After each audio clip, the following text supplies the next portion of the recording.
بسم اللہ الرحمن الرحیم۔ السلام علیکم ورحمۃ اللہ وبرکاتہ۔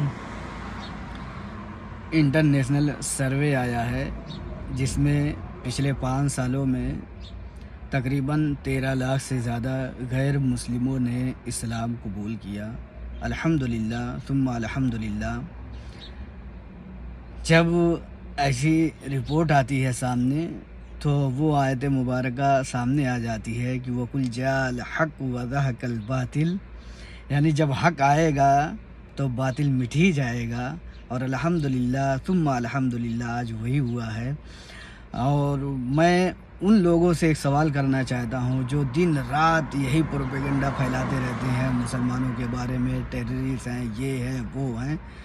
ان سے میرا ایک سوال ہے، کیا ان لوگوں میں جتنے لوگوں نے اسلام قبول کیا ہے، کیا ان کی گردن پہ بندوق رکھ کے اسلام قبول کرایا گیا ہے، یا تلوار کی نوک پہ رکھا گیا ہے، یا ان کو پریشان کیا گیا ہے؟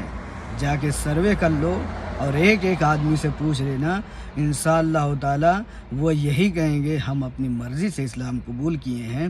جب ہم نے نبی اکرم صلی اللہ علیہ وسلم کی ذات مبارکہ کو پڑھا، ان کے اچھے اخلاق کو پڑھا، ان کی تربیت دیکھی، اور قرآن کریم جو ہمارے لیے ہمیشہ رہبر ہے، ہمیشہ سیدھے راستے کی طرف بلاتا ہے، جب ہم نے اس کا مطالعہ کیا تو ہم مجبور ہو گئے پڑھنے کے لیے لا الہ الا اللہ محمد الرسول اللہ صلی اللہ علیہ وسلم۔